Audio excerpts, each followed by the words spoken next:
On the night of January 23rd at 8 p.m., I was dispatched to the vicinity of Big Run and Gants Road to investigate some bright objects that were hovering in the sky in this vicinity.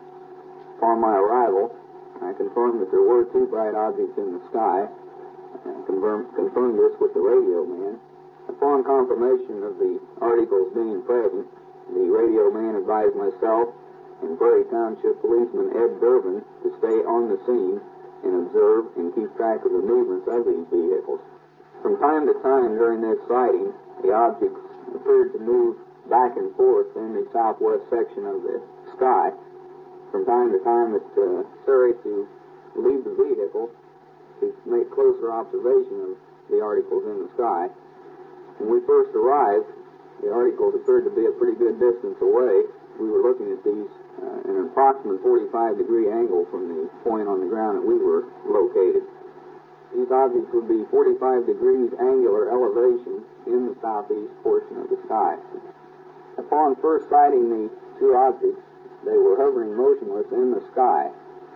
I got out of the car to make a closer observation, and at this time we will refer to the figures that accompany this tape to explain the direction and movements that these vehicles made at this time. The solid black horizontal line on the graph paper represents only a means to show the relationship of these two objects to each other while they were making their movements in the sky. The four vertical red bars represent the old approach lights to Lockwood Air Force Base, which were in sight at this time. Starting with figure number 1, the two objects were at about their farthest point away from my partner and I, and at this time they appeared to be a yellowish or dingy white light with the halos around them in the sky. At this point, one, which I refer to as Unit A, was higher in elevation than the one that we will refer to as Unit B. Sky on this particular evening had a very heavy overcast, not permitting the stars or the moon to shine through them at this time. These two objects were the only two objects visible in the sky that evening. Figure 2 shows that the object we refer to as Unit B moved at a very fast rate of speed, or high rate of speed, upward to become the higher of the two objects. The speed involved here was almost to the point that it was almost impossible to watch with the naked eye. The starting movement was visible, but once it would gain momentum, it was very hard to follow with the naked eye. When we arrived on the scene, it took approximately 3 to 5 minutes for these objects to make their first move. Their standing still appearance led me to believe that the objects may have been either balloons or helicopters until this first movement was made. After the first movement, I had to discount the idea that it was a helicopter or a balloon. In figure 3, object number A, object letter A, made an upward movement and appeared to gain the same elevation or altitude that object B had. Upon reaching this same plane as object B, both objects remained motionless in the sky for approximately 2 to 3 minutes. Figure 4, Unit A moved in an easterly direction, and this movement was made with the same speed that was mentioned before. As the vehicle would start in a direction, the starting movement could be detected very easily, but as it gained momentum in this particular move, it had so much speed that I couldn't follow it with the naked eyes until it did reach its destination, which was approximately directly over the top, or appeared to be directly over the top of these old approach lights for Lockwood Air Force Base. This could have been directly over, or it could have been behind, but I'm almost certain it wasn't between the runway lights and myself at my observation point. In figure 5, the first movement, or downward movement, was observed by my partner and I. At this point, he didn't move with this blinding speed that I speak of before. It more or less left the appearance that he could float, or it could float down toward these approach towers. Again, I have to say I don't know whether this hovered directly over these towers or somewhere behind these towers, but it did have the appearance that it was over the towers at the time. While these movements were taking place by A, B remained stationary and motionless in the sky. After the object A appeared to be hovering over the approach lights. Period of time here would be several minutes.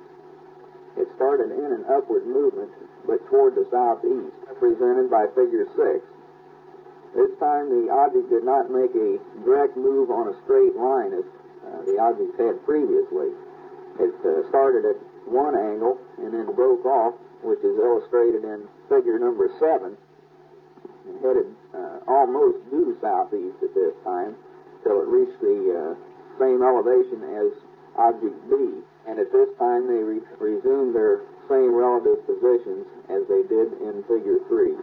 The position illustrated in figure 7 was maintained for approximately 2 to 3 more minutes, and then with this blinding burst of speed, they moved in an easterly direction. This time they were moving together, which is illustrated in figure 8.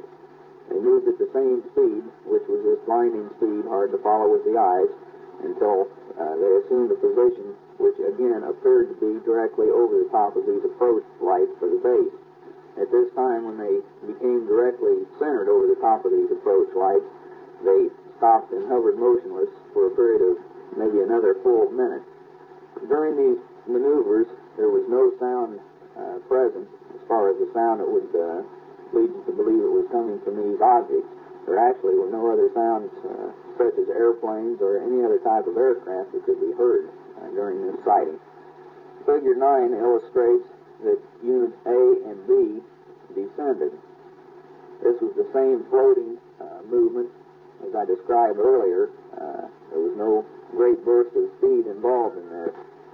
At the time these objects finished their downward movement and appeared to be hovering over these towers, I received a transmission from the radio room that Lockburn Air Force Base had been notified of these objects. I was told to stay on the scene and keep them advised of movements and so forth.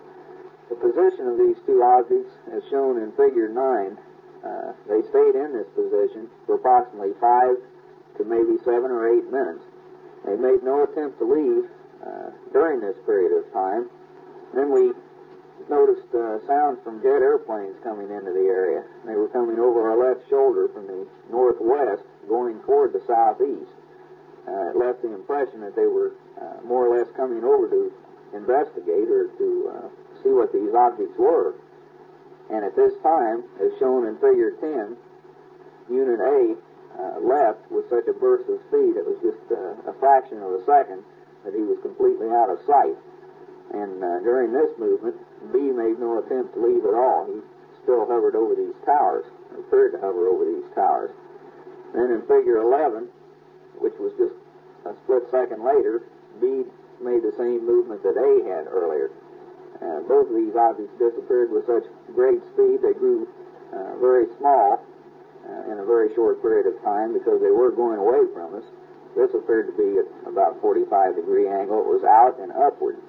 Jets that I am speaking of were not visible at this time. This would have been more or less due to the cloud cover, I believe. The only way that we had to judge approximate location of these jets was to guess how far ahead of their sound that they possibly might have been moving. They only made the one pass or direct line toward the two objects while they were still visible, and it gave me, as I say, the impression that they were going to see what these two objects were. The only time that these objects appeared to change shape were in their close-up and their distance positions. The distance positions in this situation I consider the high positions, and the close-ups would be when they were hovering over the towers.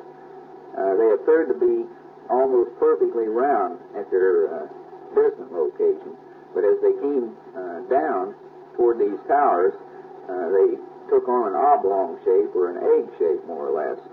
Not so much as like a platter or the proverbial flying saucer, but just an oval shape would be a better way to term it, I think. Concerning the color of these objects, at a distance, they had the faint yellow cast to them, like an ordinary light bulb, only it was a bright light, but it had a more or less a dingy cast coming from it.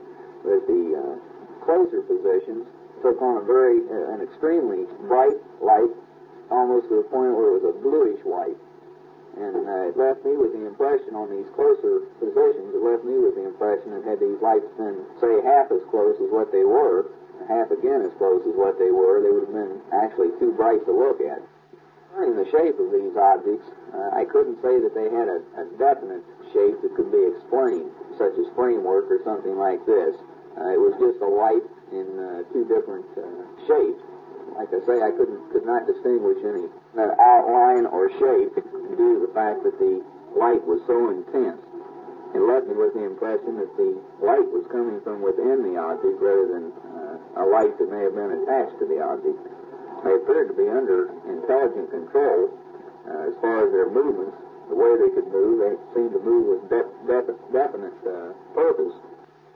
In comparing the size of these objects, closest point, the object appeared to be a size that could be covered by holding a nickel up at arm's length, and would have been covered by a nickel at arm's length. At the farthest point, say, as the position they were in when we first arrived on the scene, they could have been covered by a dime held at arm's length.